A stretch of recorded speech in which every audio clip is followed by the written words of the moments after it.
bienvenue à l'atelier du jardin de papier. Aujourd'hui, je vous propose une petite décoration, donc réaliser une fleur à franges que j'ai créée avec les nouveaux ciseaux à franges de Stampin' Up. Ce n'est pas une nouveauté, donc, mais pour Stampin' Up, c'est la première fois que ça apparaît dans le catalogue et c'est assez pratique pour réaliser toutes sortes de décorations pour vos cartes ou vos boîtes. Donc aujourd'hui, on réalise cette fleur-là et je vais vous en faire la démonstration. C'est vraiment assez rapide à faire et assez facile. Donc, vous prenez un carton de papier à motif. Le mien ici mesure 2 pouces par 8 pouces, mais vous pouvez utiliser n'importe laquelle des dimensions.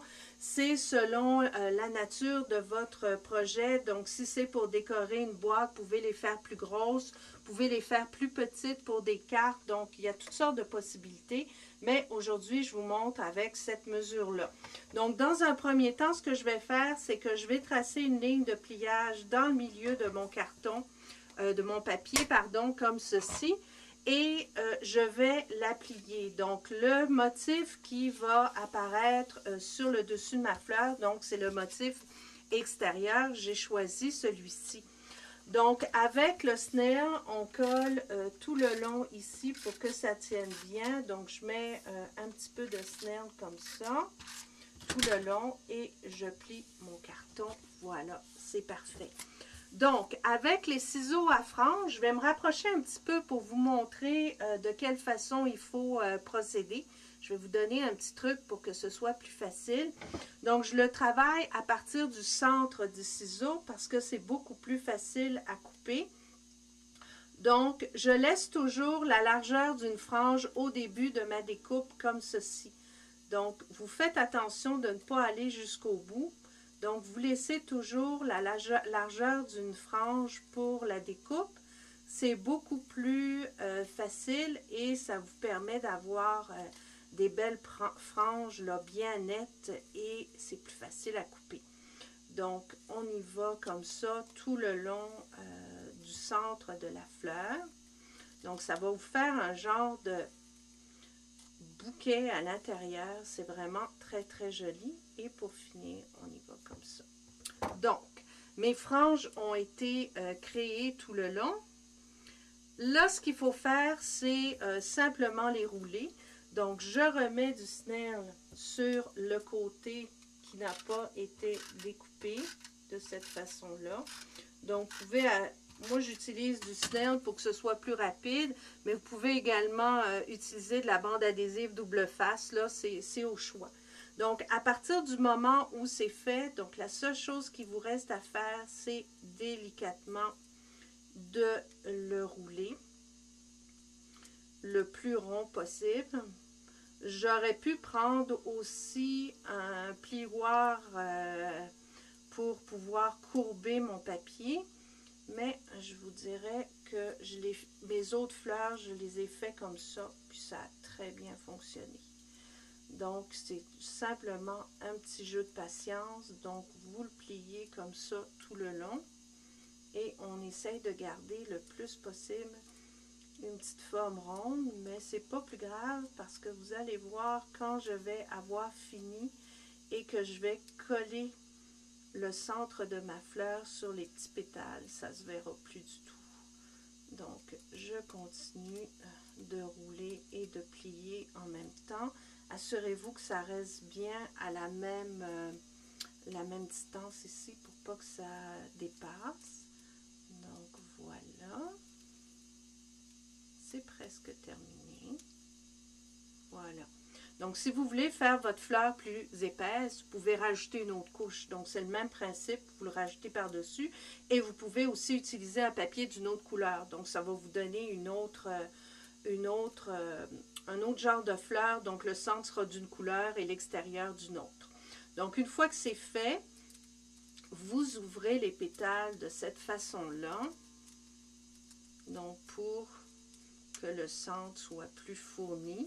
Donc, vous pouvez jouer avec le papier pour donner de la texture et pour que ce soit plus joli. Donc, voyez-vous, le centre de la fleur est fait. Celui-là, je l'avais beaucoup élargi. Donc, on peut aussi y aller d'une façon plus directe, puis l'ouvrir un petit peu plus. C'est au choix. Si ici, vous trouvez que c'est trop épais, on peut en couper, mais faites attention de ne pas couper les franges. Donc, pour cette démonstration-là, je vais vous laisser. Mais moi, ce que j'utilise, c'est ces ciseaux-là de Stampin' Up. Donc, ça me permet d'enlever une petite couche là, facilement. Ils sont super costauds. Donc, la première partie de la fleur est faite. Ce qu'il faut faire pour faire les pétales à l'extérieur, ce que j'ai fait, c'est que j'ai utilisé un cercle. Un petit cercle d'1 pouce, mais vous pouvez y aller avec n'importe quelle perforatrice là, pour pouvoir faire la fleur. Vous coupez un tout petit peu comme ceci. Et ce que je fais, c'est que je prends un tout petit peu de colle chaude, vraiment très peu pour ne pas vous brûler, et je le tourne et je l'applique comme ça. Donc, voyez-vous, c'est collé de cette façon-là, comme ceci, voilà. Et là, ce que j'ai fait, c'est que j'ai pris mon plioir en os pour donner une petite courbe à mon pétale. Donc, mes autres pétales sont déjà préparés. J'en ai fait 6 au total. Oups, j'ai des petits fils de colle un petit peu partout. Donc, pour travailler, j'aime bien utiliser la petite planche bon, alors j'ai oublié le nom, mais je vais vous le mettre sur mon vidéo quand je vais... En silicone, voilà, c'est exactement ce que je cherchais.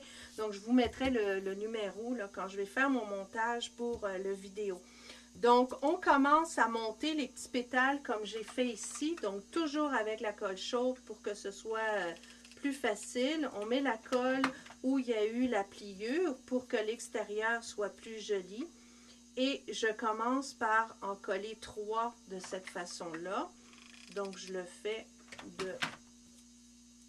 voilà, pour créer le centre de ma fleur.